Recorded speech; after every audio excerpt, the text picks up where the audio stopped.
In the previous video, we talked about organizing your media through either using search filters, color coding, or setting poster frames.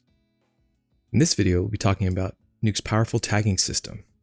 Now, it's not only going to allow you to visually communicate with, say, production or artists, but it's also going to communicate with your asset management systems as well. If for any reason you're not still in the conforming workspace, or you've changed the default conforming workspace so it doesn't include the tags window up here, you can always add a tags window to any panel by right-clicking, going to Windows, and Tags. If we take a look at our tag presets, we can see we have quite a bit. Those are broken down into their individual folders here. So for apps, flags, locations, markers, camera settings and weather, review tags for adding notes and comments, shots to kind of describe the shots, whether it's a background, foreground, midground shot, and whether there's blue screen or green screen in it.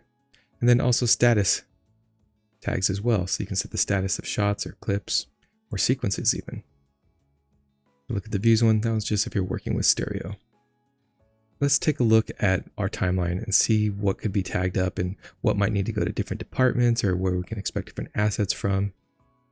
So I'm just going to focus really on our plates track. So I can select my plates track and press 1 on the keyboard. So that way it loads it into my A buffer here as it did right there.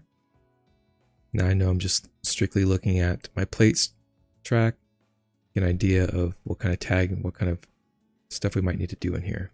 All right, so we know those plates are definitely going to go to compositing.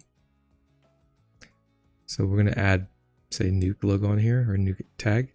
Drop that right on there, and it's going to see it's tagged everything I had selected.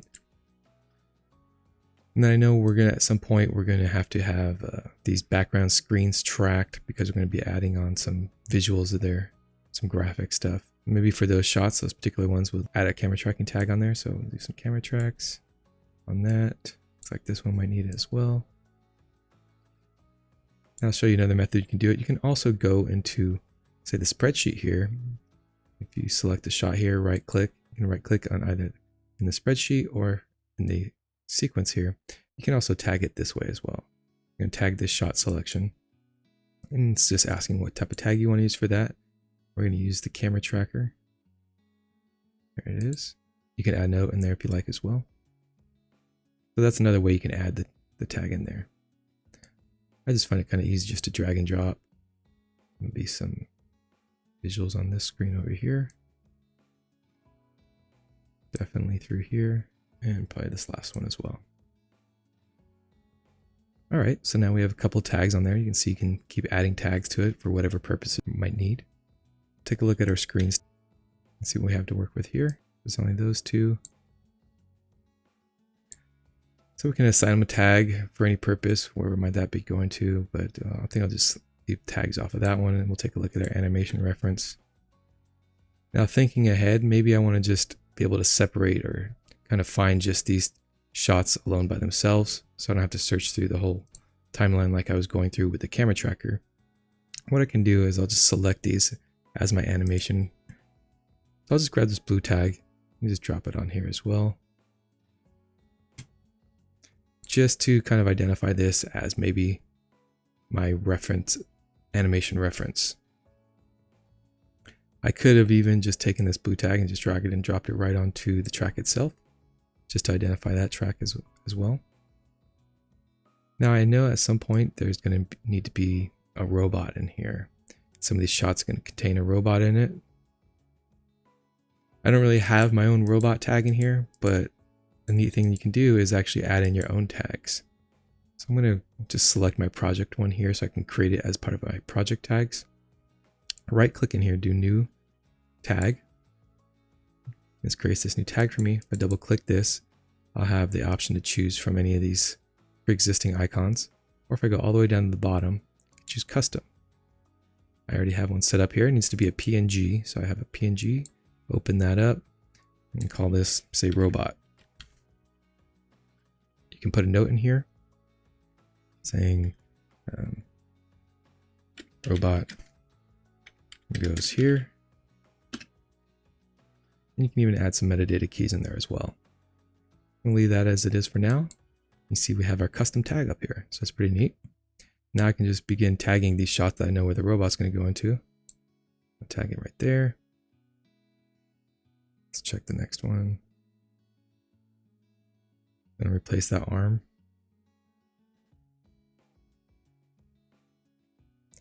We'll need to put the robot in here as well.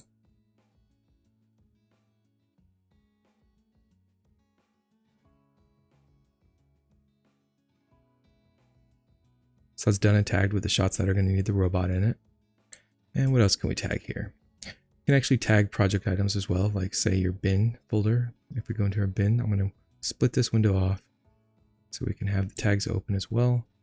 While we're looking in our footage folder. If I see anything in here that needs to be tagged for any particular reason, we'll go to status. How about that? Maybe these shots were omitted. So we can drag and drop omitted tags on here.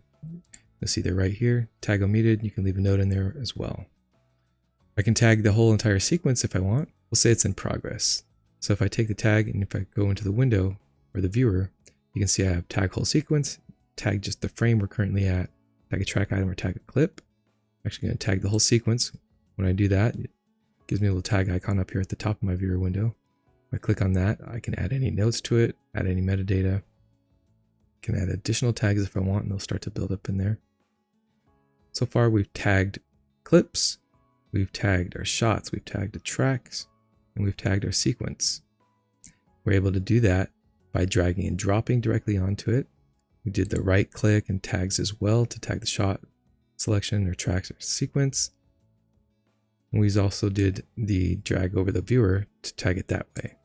So say now we have a really long sequence that we're working with and we need to find or want to view all the shots of just the robot.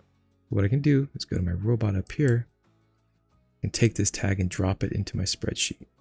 It's going to show me all of the shots that I tagged with the robot, which are these ones here. Pretty useful because now I have them all in one location. I can select them all like this and see on the timeline which shots have the robot there.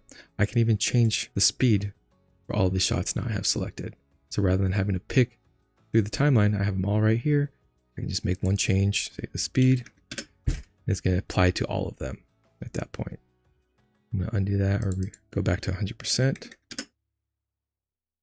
Now, if I want to search for other things as well, say the blue tags that had the animation reference on there, I can clear that out. If I just want to see the blue tag shots, we'll just clear that out. And we'll just drop the blue tags in there. So we only have those ones now. You can even search with tags that have the multiple tags on it. So we had some that had camera tracker on it.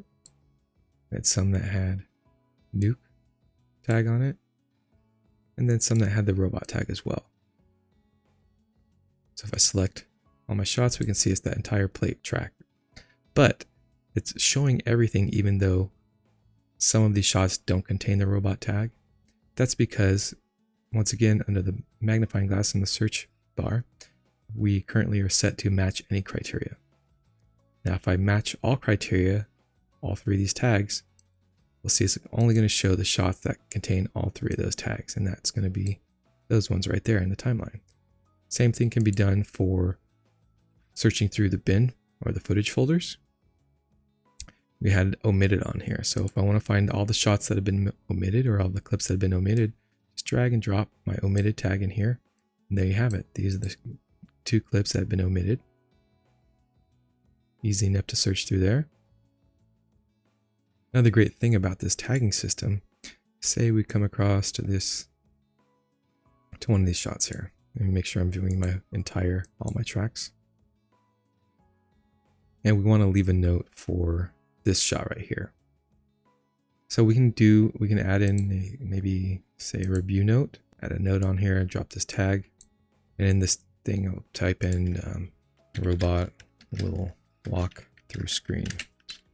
So any of these notes that you put in here, this metadata, if you're using an asset management system, say like F-Track or Shotgun, you're going to be able to take this information out of here and pass it through to those asset management systems. That works great also not only for just notes like that, being able to input notes, but statuses. So you can mark which shots are, say, final. We'll say this one's final over here.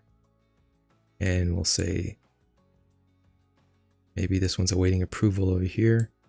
And if you have your system set up to read in and out of Nuke Studio or Hero, then you'll be able to just set these status tags, put these notes in there, and that's going to get passed through to your asset management system. So now I can just check in here. Let's see what's awaiting approval. That shot's waiting approval. Great. Okay. Let's see what's been finalized. Oh, we're currently on match all criteria. So let's match any criteria. Then we can see this shot's been finalized here. This was the one that's awaiting approval. Let's just delete this. There we only have our final tag in there.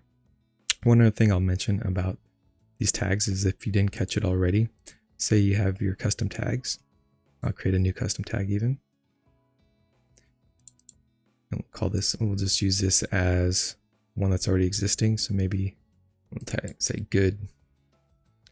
This one will be approved. And here you can type great job. So anything that you enter into these tags prior to dropping them onto an item is going to retain the note with that tag. Meaning that, say I can take this now, drop it on here, look at that, and my note's there. If you notice that I click on any of these other tags, we'll say this blue tag here. I type in something, blue tag, type in that information there. It's only going to apply to this shot where this tag is at. If I look at the blue tag over here, it's not going to apply to this one. So this is kind of a global setting for these custom tags up here. If you're adding notes in here that need to be applied to any shot that you tag with it, these other tags on here are just local. If you need to get rid of any of the tags on here, you could either select all the clips that have tags on it, right click, go to tags, clear tags, get rid of tags that way, or just click on the tag itself and hit the minus button. So we've gone over how to tag clips, shots, tracks, sequence, either through right clicking, adding a tag, dragging or dropping onto the item itself or within the viewer, how to add or create your own custom tags, adding notes and metadata to that, as well as how to use these tags in the search bars. This will conclude the tagging system video. Coming up in the next video, we're going to be discussing the editing tools, annotations, and timeline effects.